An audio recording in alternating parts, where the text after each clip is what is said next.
Shalom, shalom, shalom, shalom. Interesting week. One I would rather not have had.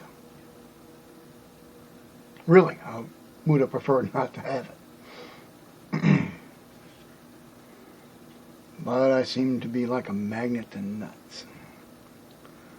Hopefully one day a squirrel will round them up and I don't have to fool with them anymore. I'm putting an end to this Ron deal. I don't want to deal with this guy anymore. This guy is not even Christian, not by the slightest. To be immersed into water as a ritual and belonging to a country club church doesn't make you Christian. To be Christian, you must have a change of heart, a change of ways. You have to be those things that you were not before.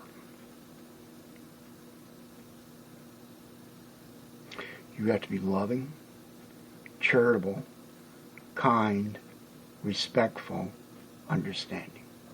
And that's just a few. This is the one thing I kept quoting to this person. I didn't really actually quote it by verse, although I could have. It just shows how little he knew what the verses were in the first place. Matthew chapter 7, verse 21 through 23. Not everyone who says to me, Lord, Lord, will enter the kingdom of heaven. Only those who do what my Father in heaven wants. On that day, many will come to me, Lord, Lord, did we not prophesy in your name? Did we not expel demons out in your name? Did we not perform miracles in your name? And I will tell them to their faces, I never knew you. Get away from me, you workers of iniquity. Not every Christian that claims to be Christian is Christian.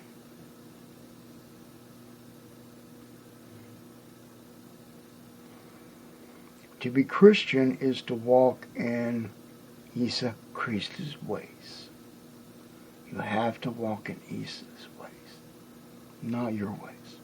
Not by the understanding that you have from modern day churches. Not by modern day doctrine or any doctrine that was derived from the Roman Catholic Church forward. His ways, not yours. If somebody says, I am doing what I feel moved to do, and it doesn't back this up, you're listening to the wrong guy. You're not listening to Isa. You're listening to the devil. And I noticed that Ron made a few pointers, and it was brought up by Rockland. So let me quote this to you. 1 Peter chapter 4, verse 16. And this is for, definitely matches Tony for sure. If anyone suffers for being Messianic, Christian, let him not be ashamed, but let him bring the glory to God by the way he bears this name.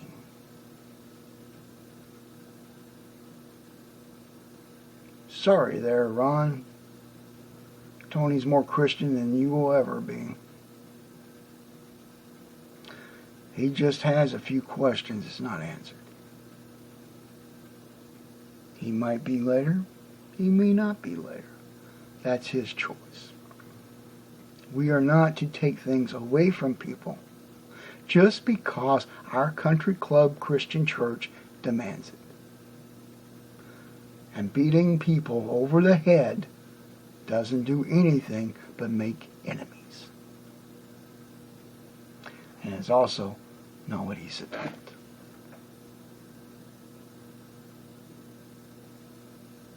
Now you seem to be bound and determined to be cursed.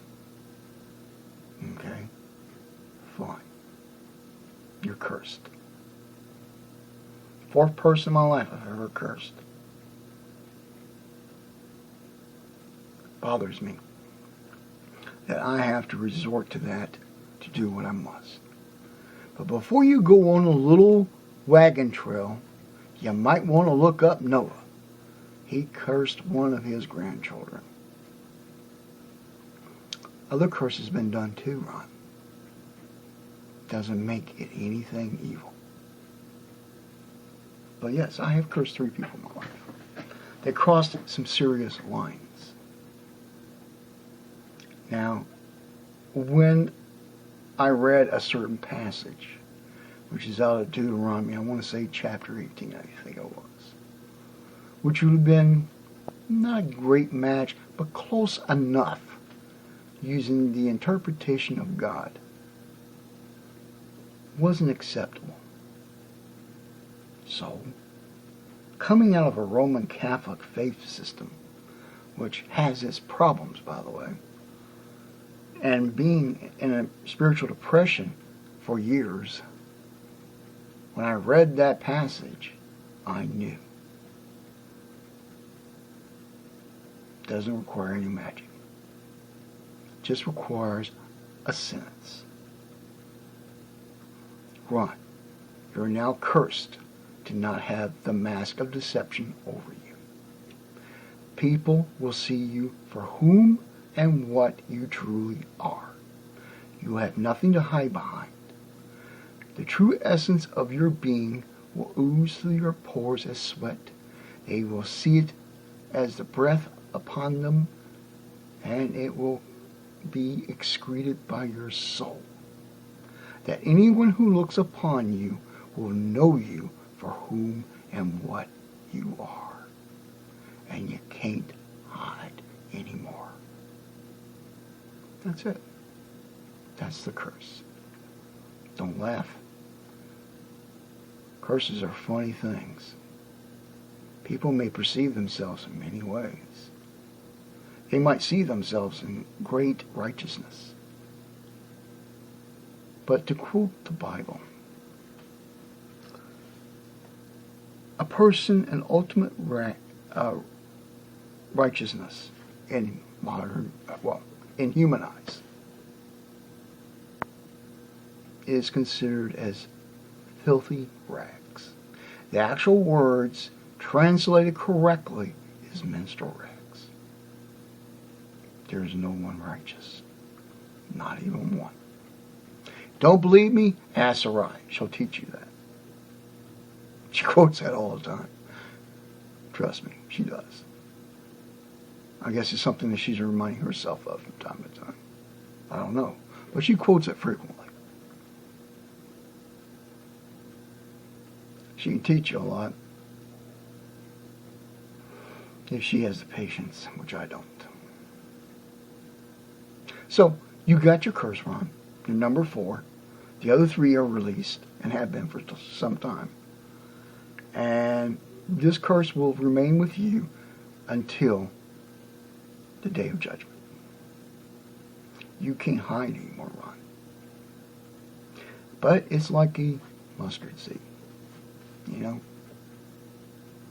It's planted. A mustard seed starts off as a very tiny little seed. Almost microscopic. But it grows in this big, humongous plant. That's how things work. Slowly, over time. You can't hide from anybody. Your family, your loved ones, people you work with, people on the street. They will look upon you and know whom and what you truly are. No more lies. No more deceptions. What you are. That's your curse. Enjoy it, Ron. You wanted to be cursed? They're cursed. Don't think it's going to get you a whole lot of, oh, you poor thing. No. Because it's real simple. You will be seen for what you really are. Has a good way of looking at it, has a bad way of looking at it. Let's let the essence of your being speak for itself. It's a done deal now. So, I don't want anything to do with you. If you ever see me comment anywhere, ignore me. I don't want to talk to you. Not now. Not ever. Nothing you have to say interests me one bit. Nothing. I would talk to Elizabeth before I would ever talk to you. And that's saying a lot.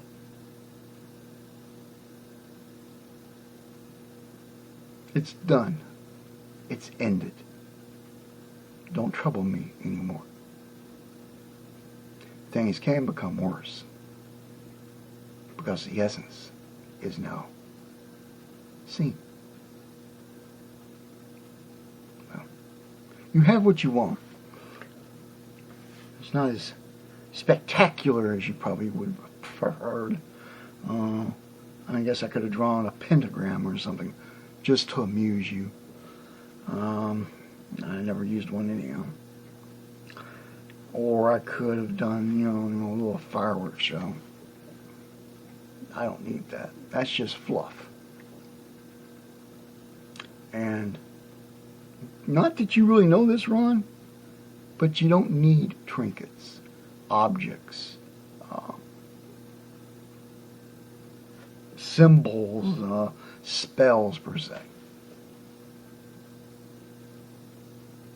The true essence of magic is will. Belief. Faith. Knowing what you say and putting power behind it. Where does the power come from, Ron? God is the source of all power. Go blame him now. You asked for it. I leave the rest to him, for I don't want to see you again. I will ignore you, you ignore me. Now leave me be. This is now ended. There's nothing more to discuss. So, you have what you wanted. So, be gone with you. And trouble me no more.